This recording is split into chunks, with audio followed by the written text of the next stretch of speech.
Sa pagsalang sa Quadcom hearing ngayong araw, pinasight in contempt ng Kamara si dating PCSO Chief at dating Police Colonel na si Royina Garma. Alamin natin kung bakit sa ulat ni Mela Las Moras live. Mela? Maan sa mga puntong ito ay nagpapatuloy ang pagdinig ng Quad Committee ng Kamara. Ilang contempt order na nga ang naipalabas ng komite, kabilang na para sa dalawang dating opisyal ng nagdaang administrasyon.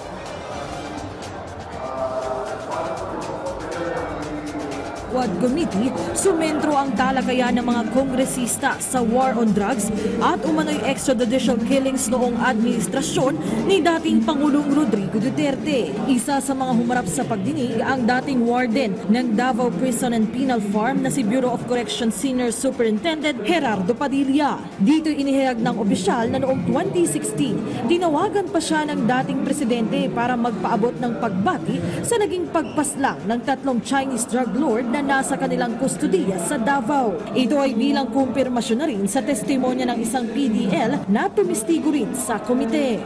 Pinapatutuhanan ko ang sinabi ni Tata na nung papunta kami sa investigation section ay tumunog ang cellphone ko at ito ay sinagot ko. Ang tumawag sa akin ay ayon sa boses ay dating President Rodrigo Roa Duterte. At sinabing congrats, Superintendent Padilla. Job well done, pero grabe yung ginawang dinuguan.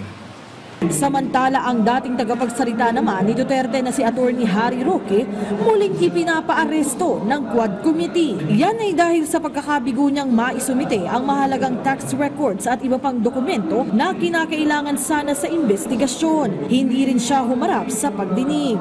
There is a question about the source of the money of Biancham Corporation, which belongs to Attorney Harry Roque. And following his question, if he will not be able to prove the legal and valid source of this sudden increase of assets of Biancham, then there is a reasonable ground to believe that indeed he is connected with Pogo operation and this money possibly came from the Pogo operation. Mr. Chair, as extensively discussed by Congressman Luis Ro, stating the grounds why we are in the right as far as our requests for him to submit these documents and his continued refusal to submit these documents to this Quad Committee, Mr. Chair. I move, Mr. Chair, that we hold Harry Roque in contempt, Attorney Harry Roque in contempt for refusing to submit the documents subject of the subpoena duces tecum and of which he has manifested that he was going to submit to this committee, Mr. Chair. I so move, Mr. Chair. Bukod dyan, sumalang din sa pagbusisi ng mga kongresista si dating PCSO Chief at dating Police Colonel Royina Garma. Idinadawit siya sa mga isyu ng EJK noong nagdaang administrasyon at kinwestiyon din ang kanyang koneksyon kay dating Pangulong Duterte na siya umanong naging susi sa pagkakalungkot niya bilang PCSO Chief noon. Dalawa lang po ang trabaho ng PCSO, kako nga po, lottery and charity. And I have this passion on charity. When I was with the PNP, marami po ako community relation activity at nakaka-relate po ako sa mga activities. Yun kita ko na sabi ko, kaya ko yung trabaho, Mr. Chair.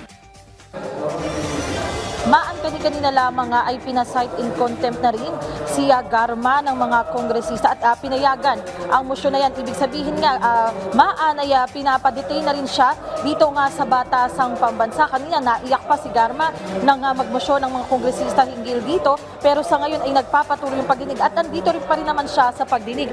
At maan, maidagdag ko na lamang din hinggil sa panig ng dating administrasyon. Kanina ay nakapanayam din natin via Zoom si Attorney Harry Roque at tulad ng mga nauna niyang pahayag ay talagang bumubelta siya, tumaalma dito nga sa Quad Committee hearing. Sabi niya ay aakyat niya sa Korte Suprema itong mga ginagawang proceedings ng House Quad Committee at talagang naninindigan din naman siya na wala siyang koneksyon sa Pogo.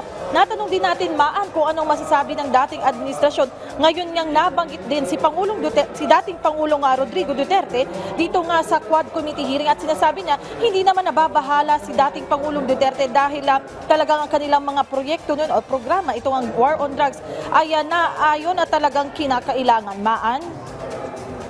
Mela, saan ididetene si Garma? Totoo ba nga puno na ang detention cell o facility dyan sa Kongreso at dadalhin na lang siya sa CIW? Maan kanina nga, no, bahagi kaya naiyak si Garma dahil nga bahagi dun sa motion nga ay dalhin siya sa correctional dahil nga puno na umano yung nga dito nga sa detention facility ng Kamara. Pero isa pa sa mga naging option yung PNP Custodial Center. Pero matapos yung diskusyon ng mga mambabatas ay at nakumpirma din nila na may bakante pa naman dito sa Kamara ay ang final na naging desisyon ng mga mambabatas ay dito sa batasang pambansa siya i-detain. Pero sa ngayon, no, talaga nga nagpapatuloy pa yung mga pagdinig at aabangan natin kung magkakaroon pa ng pagbabago sa isip na ng mga mambabatas kasi ang sinasabi nga nila, umiiwas sa pagsagot sa tanong si Garma at meron pa silang sinasabi na naniniwala silang hindi totoo yung sinasabi niya. So ang isa sa mga opsyon na nakikita natin dito ngayon ay kung magkakaroon ng pagbabago sa isip ng mga mambabatas kung magsasabi na nga ng totoo si Garma at sasagutin na yung mga katanungan ng mga mambabatas. Pero sa ngayon, hindi siya yung kinukwestiyon ng mga mambabatas at nasa iba pang resource persons. Maraming salamat sa iyo, Mela Las Moras.